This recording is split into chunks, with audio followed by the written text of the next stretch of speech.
Olá, bem-vindo ao Bora Aprender Matemática. Sou a professora Gabriela Silva e na aula de hoje nós iremos ver alguns tópicos de revisão para os alunos que irão fazer o quarto desafio online de aprendizagem.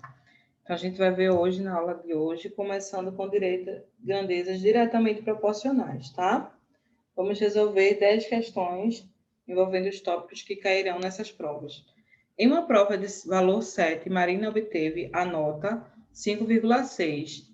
Se o valor da prova fosse 10, qual seria a nota obtida por Marina? Então, essa questão aqui é uma questão de regra de 3, certo? E a gente costuma dizer que ela é diretamente proporcional, tá? Ou simplesmente uma questão de grandezas diretamente proporcional. Primeiro ponto, a gente precisa identificar quais são as grandezas trabalhadas nessa questão. A primeira grandeza, a gente vai ter aqui o valor da prova, né? Então, eu vou colocar aqui um V de valor, ou eu posso escrever valor aqui, não tem problema nenhum. Então, Marina teve o valor da prova dela era 7, e ela teve uma nota, então tá aqui nota, poderia colocar só o N, não tem problema, de 5,6. Se o valor da prova, né, então tá aqui 10, fosse 10, qual seria a nota obtida por Marina? Perceba o seguinte, se a prova vale 7, ela tirou 5,6. Se a prova valesse 10, ela ia tirar mais, concorda comigo? De 7 para 10 aumentou e a minha perguntinha aqui também aumentou. Então, essa questão é de grandeza diretamente proporcional. Como é que a gente resolve? Multiplica os meios pelos extremos. Então, a gente vai ter aqui que 7x vai ser igual a 5,6 vezes 10. Uma dica para você resolver essas questões é você dar uma pausa aqui nesse vídeo, tenta resolver as questões e volta para ver aqui a resolução, tá? Para corrigir. Vezes 10. Então, 7x é igual a 5,6 vezes 10, 56. Então, x é igual a 56 dividido por 7.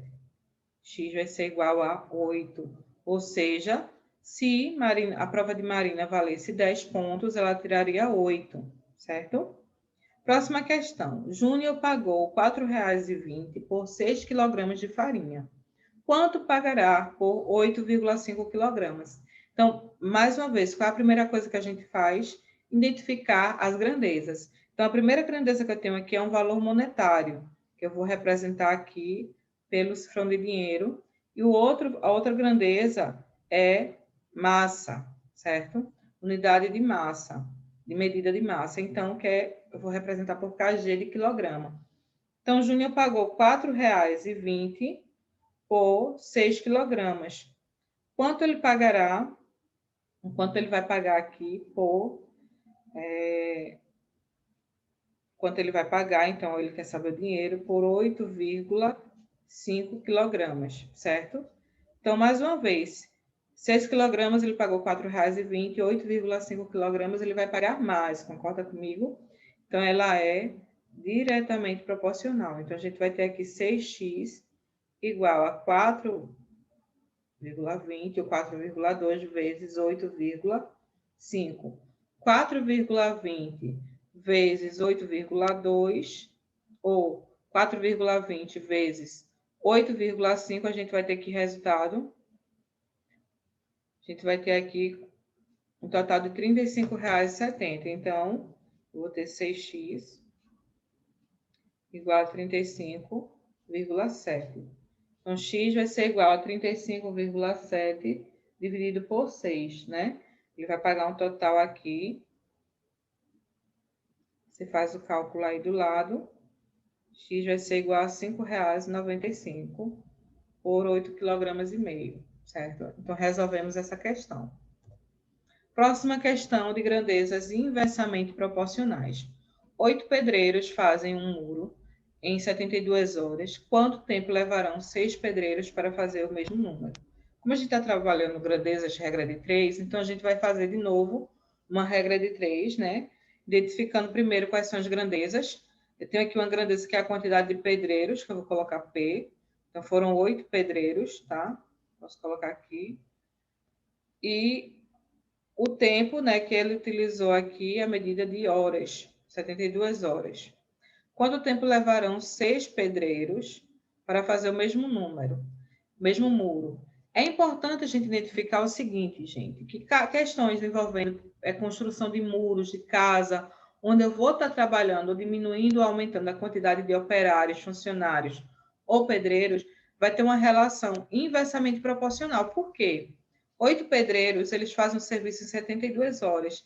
6 pedreiros, eu estou diminuindo a quantidade de pedreiros, automaticamente eu vou levar mais tempo para fazer. Então, isso aqui ela é inversamente proporcional.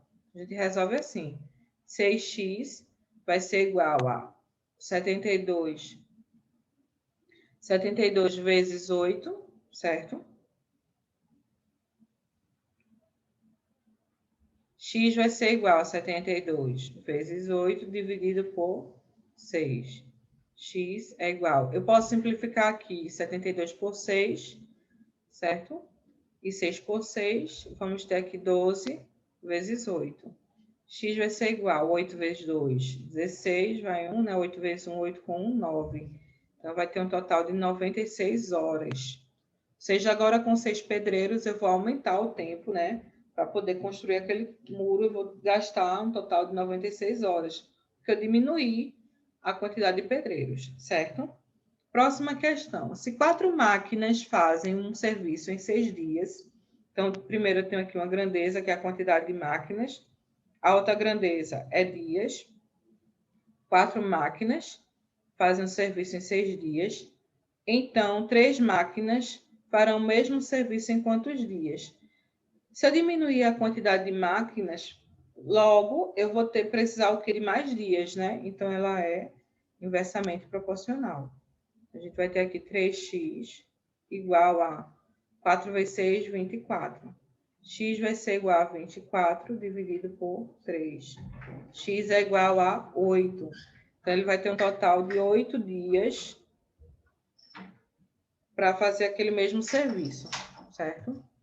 Próxima questão é referente à média, moda e mediana. O que a gente precisa saber dessa questão, tá?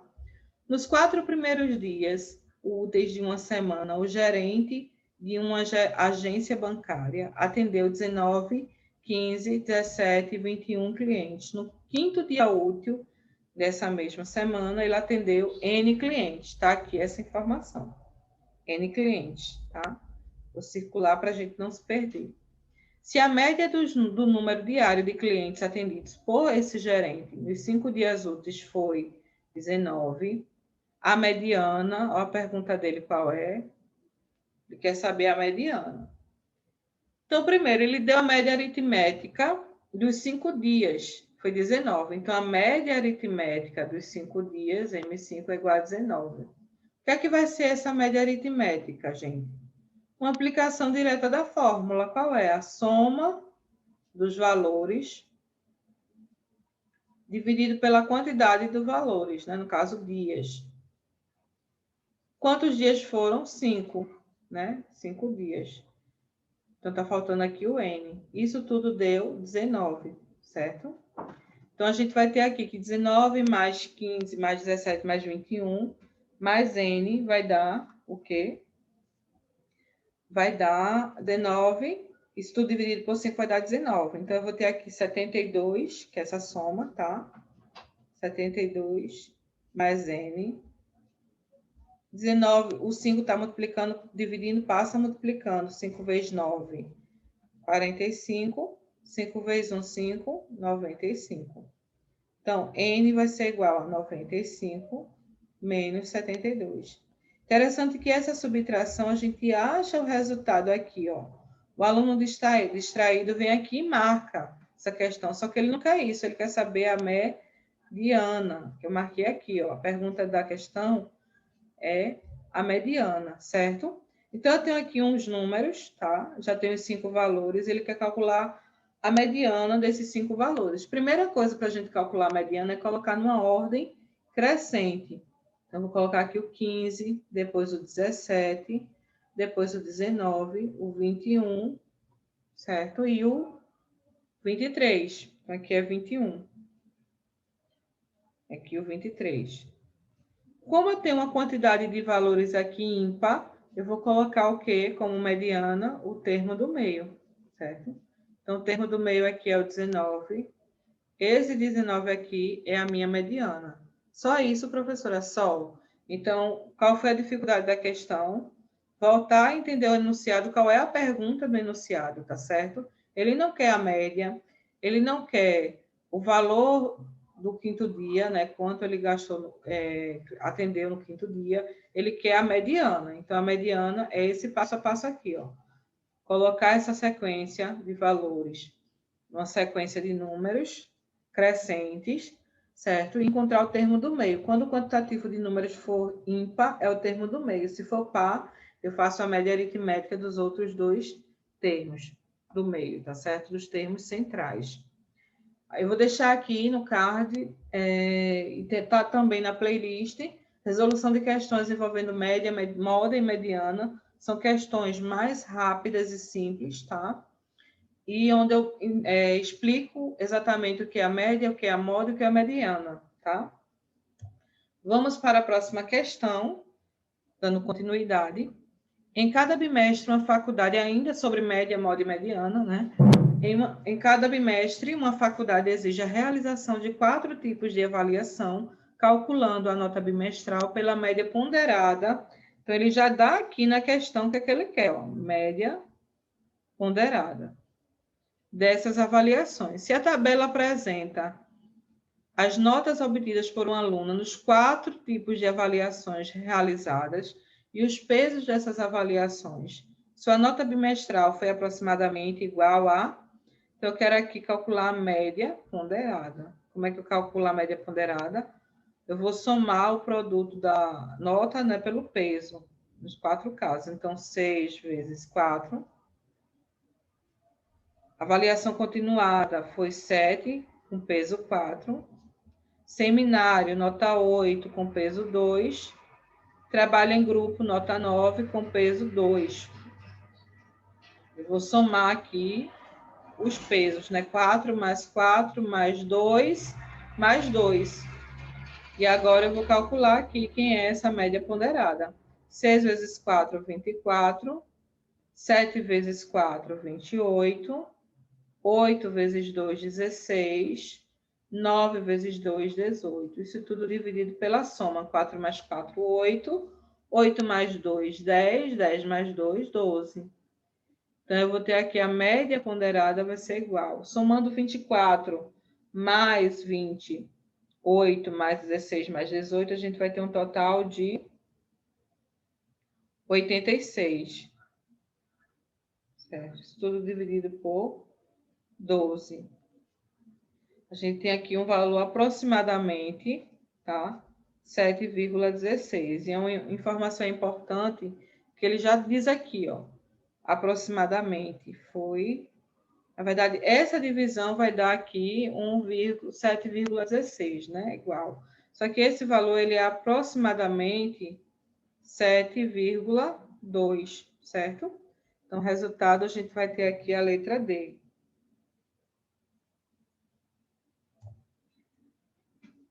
Mais 2 questões de razão e proporção, tá? Para a gente lembrar e relembrar aqui alguns conceitos. De novo, vou deixar na playlist e aqui nos cards as aulas desse conteúdo, certo? Uma escola possui 2.500 alunos matriculados e 1.200 foram selecionados para participar de um concurso de redação. Qual é a razão, olha aqui a pergunta, que representa o total de alunos selecionados? Então, para eu ter o total de alunos selecionados, eu vou colocar... Lembra de razão, né? Razão, eu vou ter aqui o numerador ou o antecedente e o consequente aqui, tá? Ou o numerador e o denominador. Então, o meu numerador vai ser quem? O total de alunos que foram selecionados. Os alunos que foram selecionados foi 1.200.